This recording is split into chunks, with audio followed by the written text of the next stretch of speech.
ओम शांति। साकार मुरली 22 अगस्त 2024। सुनेंगे ईश्वरीय महावाक्यों को विस्तार से। मीठे बच्चे, तुमने सारे कल्प में ऑलराउंड पाठ बजाया। अब पाठ पूरा हुआ, घर चलना है।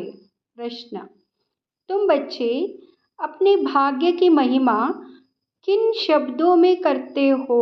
उत्तर: हम है ब्राह्मण चोटी। हमें निराकार भगवान बाइट पढ़ाते हैं। दुनिया में मनुष्य को पढ़ाते, लेकिन हमें स्वयं भगवान पढ़ाते हैं, तो कितने भाग्यशाली हुए। प्रश्न: इस ड्रामा में सबसे बड़ा पोजीशन किसका है? उत्तर: निराकार बाप का। वह तुम सब आत्माओं का बाप है। सब आत्माएं ड्रामा के सूत्र में बंधी हुई है। सबसे बड़ा पोजीशन बाप का है। ओम शांति। रूहानी बच्चों से रूहानी बाप पूछ रहे हैं, मीठे मीठे बच्चों, अपना घर शांति धाम याद है? भूल तो नहीं गए हो? अब 84 का चक्र पूरा हुआ। कैसे पूरा हुआ है, यह भी तुम समझ गए हो। सतयुग से लेकर कलयुग अंत तक ऐसे और कोई भी पूछ ना सके। मीठे मीठे लाडले बच्चों से बाबा पूछते हैं, अब घर चलना है ना? घर चलकर फिर सुखधाम में आना है। यह सुखधाम तो नहीं है, यह है पुरानी दुनिया दुखधाम। वहाँ है शांतिधाम सुखधाम। अब इस दुख से मुक्त हो जाना है मुक्तिधाम। मुक्तिधाम अथवा शांतिधाम जैसे कि सामने खड़े हैं, वहाँ है घर। फिर तुम नए विश्व में आएंगे, जहाँ पवित्रता सुख शांति भी होगी। यह तो समझते हैं ना? गाते भी यहाँ है, बाप को भी पुकारते हैं, हे पतित पावन, इस पतित दुनिया से हमको ले चलो। इसमें बहुत दुख है, हमको सुख में ले चलो। स्मृति में आता है, स्वर्ग को सब याद करते, शरीर छोड़ा कहेंगे स्वर्ग पधारा। Left for heavenly abode. किसने लेफ्ट किया? आत्मा ने। शरीर तो नहीं जाता है, आत्मा ही जाती है। अभी तुम बच्चे ही शांतिधाम सुखधाम को जानते हो, और कोई नहीं जानते। तुम बच्चों की बुद्धि में नॉलेज है, शांतिधाम क्या है और सुखधाम क्या है। तुम सुखधाम में थे, अब फिर दुखधाम में आए हो। सेकंड, मिनट, घंटे, दिन, वर्ष बीत गए। अब 5000 वर्ष में बाकी कुछ दिन रहते हैं। बाप बच्चों को स्मृति दिलाते रहते हैं। बहुत सहज बात है, इसमें मूंझने की तो दरकार ही नहीं। आत्मा 84 जन्म कैसे लेती है, यह भी किसको पता नहीं है। लाखों वर्ष के बाद तो किसको याद भी रहना मुश्किल है। यहाँ है ही 5000 वर्ष की बात। व्यापारी लोग भी स्वस्तिका चौपड़े पर निकालते हैं, उसको गणेश कह देते। गणेश को हाथी की सूंड दिखाते हैं। मनुष्य पैसा खर्च करते हैं, चित्र आदि बनाते। इसको कहा जाता है वेस्ट ऑफ टाइम। तुम्हारे में कितनी ताकत थी, वह दिन प्रतिदिन कम होती गई है, जिसे मोटर से पेट्रोल कम होता जाता है। अब तो तुम बहुत कमज़ोर हो गए हो। 5000 वर्ष पहले भारत क्या था? अथाह सुख थे, कितना जबरदस्त धन था। यह राज्य उन्होंने कैसे पाया? राजयोग सीखे थे। इसमें लड़ाई आदि की बात ही नहीं। इनको कहा जाता है ज्ञान के अस्त्र शस्त्र, और कोई स्थूल बात नहीं है। ज्ञान के अस्त्र शस्त्र है। ज्ञान विज्ञान याद और ज्ञान के कितने बड़े जबरदस्त अस्त्र शस्त्र। सारे विश्व पर तुम राज्य करते हो। देवताओं को कहा जाता है अहिंसक। अभी तुम बच्चों को मनुष्य से देवता बनने की शिक्षा मिल रही है। तुम जानते हो, हम हर 5000 वर्ष के बाद बेहद के बाप से यह बेहद का वर्षा ले रहे हैं। यह आत्मा की बात है। इसमें स्थूल लड़ाई आदि की कोई बात नहीं। आत्मा पतित बनी है, इसलिए वह पावन होने के लिए बाप को बुलाती है। अब बाप कहते, मीठे मीठे बच्चे, अब तो घर जाना है। यह है जीवात्माओं की दुनिया, वहाँ है आत्माओं की दुनिया। उसको जीवात्माओं की दुनिया नहीं कहेंगे। यह घड़ी घड़ी स्मृति में लाना चाहिए। हम दूर देश के रहने वाले हैं। हम आत्माओं का घर है ब्रह्मांड। यह भी बुद्धि में रहे, हम वहाँ रहते हैं। इस आकाश तत्व से पार, जहाँ सूर्य चांद भी नहीं होते, हम वहाँ के रहने वाले यह पाठ बजाने आए हैं। 84 का पाठ बजाते हैं। सब तो 84 जन्म नहीं ले सकते। आहिस्ते आहिस्ते ऊपर से उतरते आते हैं। हम ऑलराउंडर है। सब काम करने वाले को ऑलराउंडर कहा जाता है। तुम भी ऑलराउंडर हो। आदि से अंत तक तुम्हारा पाठ है। अब इस चक्र का अंत है तो भी ऊपर से आते रहते हैं। बहुत बच्चे रहे हुए हैं जो ऊपर से आते रहते, वृद्धि को पाते रहते हैं। बाप ने तुम बच्चों को हम सो का अर्थ भी समझाया है। वह लोग तो कहते हम आत्मा सो परमात्मा है। उनको तो ड्रामा के आदि मध्य अंत ड्यूरेशन आदि का भी कुछ पता नहीं है। तुमको बाप ने समझाया है, इस शरीर में तुम अभी ब्राह्मण हो। प्रजापिता ब्रह्मा द्वारा शिव बाबा ने तुमको एडॉप्ट किया है, पढ़ाते हैं। यह तो याद रहना चाहिए ना। बाप हमको पढ़ा रहे हैं। वह ऊंचते ऊंच भगवान है। सभी आत्माएं इस ड्रामा के धागे में पिरोई हुई है। अभी तुम जानते हो, हम शुरू में देवता थे, फिर हम सो क्षत्रिय धर्म में आए, अर्थात सूर्यवंशी से चंद्रवंशी में आए। इतने जन्म लिए, यह सब पता होना चाहिए। यह नॉलेज पहले तुम्हारे में बिल्कुल नहीं थी। अभी बाप ने समझाया है, यह वर्णों की बाजोली है। अभी फिर शूद्र से ब्राह्मण बने हो, ब्राह्मण से फिर देवता बनेंगे। विराट रूप दिखाते हैं ना। तुम्हारी बुद्धि में सारा ज्ञान है। कैसे हम नीचे उतरे, फिर ब्राह्मण कुल में आए, फिर डीटी डिनाइस्टी में आए। अभी तुम ब्राह्मण हो। चोटी चोटी सबसे ऊंच होती है। तुम्हारे जैसा ऊंच कुल कौन कहलावे। भगवान बाप आकर तुमको पढ़ा रहे हैं। तुम कितने भाग्यशाली हो। अपने भाग्य की कुछ महिमा तो करो। बाहर में तो सब मनुष्य मनुष्य को पढ़ाते हैं। यह तो है निराकार बाप। वह बाप कल्प कल्प एक ही बार आकर नॉलेज देते हैं। पढ़ाई तो हर एक पढ़ते हैं ना। बैरिस्टरी की नॉलेज पढ़कर बैरिस्टर बनते हैं। वह सब मनुष्य मनुष्य को पढ़ाते आते हैं। अभी यहाँ है भगवान उवाच। मनुष्य को तो कभी भगवान नहीं कहा जाता है। वह तो है निराकार। यहाँ आकर तुम बच्चों को पढ़ाते हैं। पढ़ाई ना सूक्ष्म वतन में न मूल वतन में पढ़नी होती है। पढ़ाई होती ही यहाँ है। इसमें मूंझने की तो कोई बात ही नहीं। स्कूल में कभी स्टूडेंट कहेंगे क्या कि हम मूंझते हैं, हमको निश्चय नहीं होता। पढ़ाई को पढ़कर अपना स्टेटस लेते हैं। यह लक्ष्मी नारायण सतयुग आदि में विश्व के मालिक कैसे बने? जरूर बाप द्वारा बने।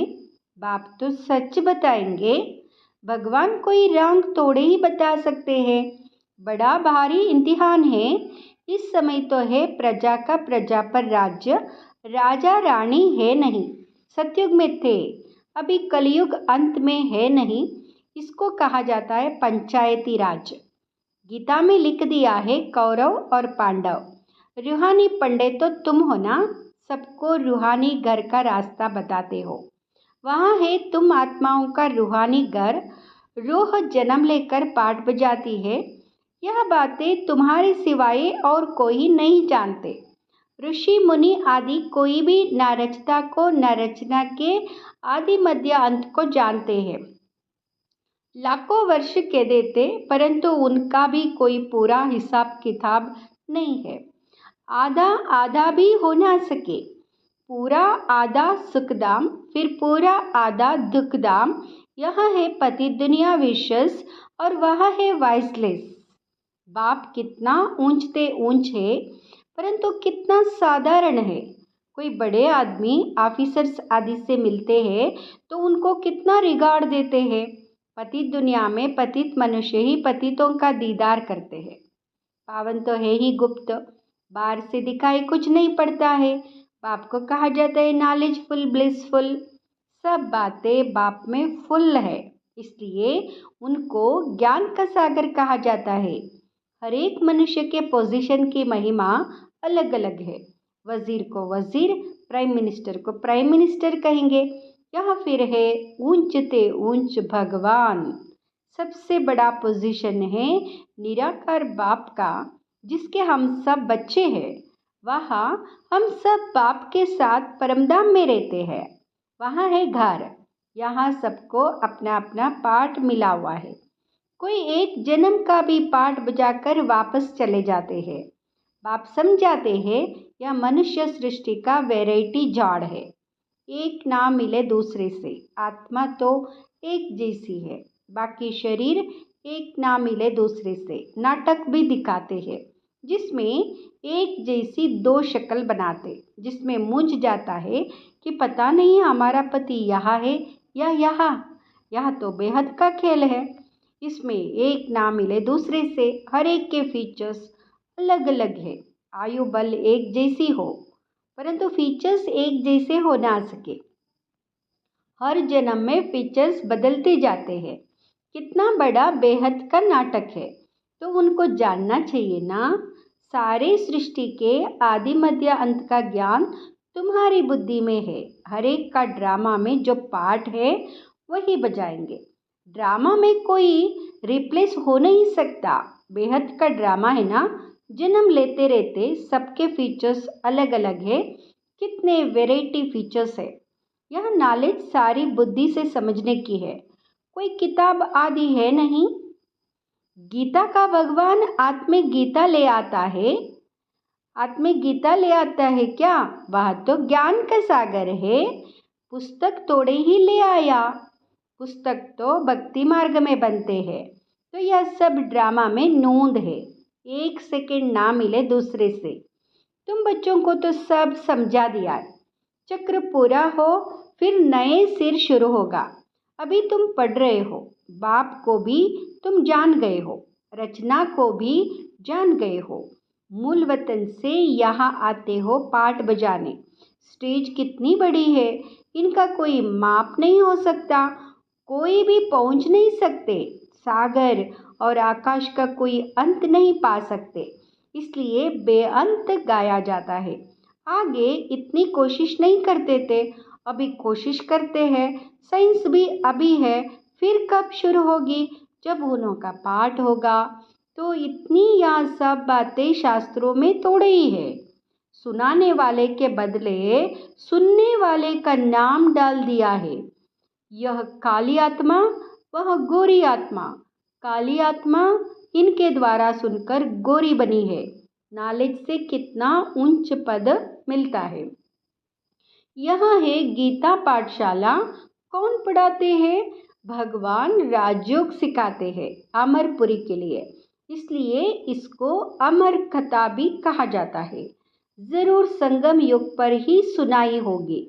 जिन्होंने कल्प पहले पढ़ा है वही आकर फिर पढ़ेंगे और नंबरवार पद पाएंगे। तुम यहाँ कितने बार आए हो? अनगिनत। कोई पूछे यह नाटक कब शुरू हुआ है? तुम कहेंगे यह तो अनादि चला आ रहा है। गिनती की बात हो नहीं सकती। पूछने का ख्याल भी नहीं आता। शास्त्रों में सभी है भक्ति मार्ग की कहानियाँ जो पढ़ते रहते हैं। यहाँ तो अनेक भाषाएं हैं। सतयुग में अनेक भाषाएं आदि होती नहीं। एक धर्म, एक भाषा, एक राज्य की तुम स्थापना कर रहे हो। वे लोग तो शांति स्थापन करने की राय देने वालों को प्राइज देते रहते हैं। शिव बाबा तुमको सारे विश्व में शांति स्थापन करने की राय देते हैं। उनको तुम क्या प्राइज देंगे? वह तो और ही तुमको प्राइज देते हैं, लेते नहीं। यह समझने की बातें हैं। कल की बात है, जबकि इन्हों का राज्य था। अभी तो रहने की जगह नहीं है।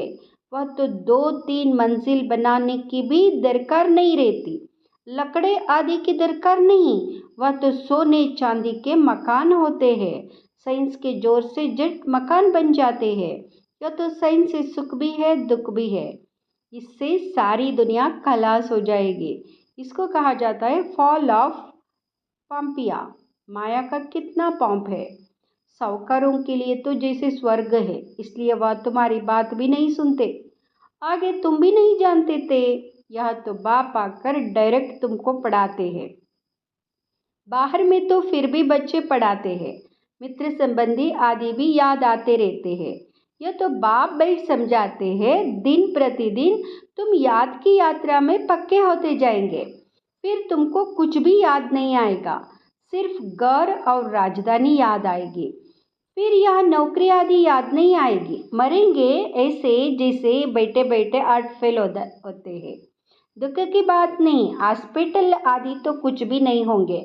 बाप को जान लिया और स्वर्ग के मालिक बने।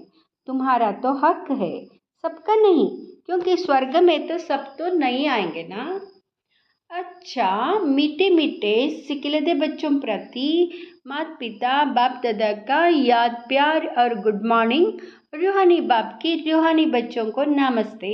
हम रूहानी बच्चों के रूहानी माता पिता बाप दादा को याद प्यार गुड मॉर्निंग नमस्ते। शुक्रिया बाबा, शुक्रिया। धारणा के लिए मुख्य सार। फर्स्ट, रूहानी पंडाबन सबको रूहानी घर का रास्ता बताना है।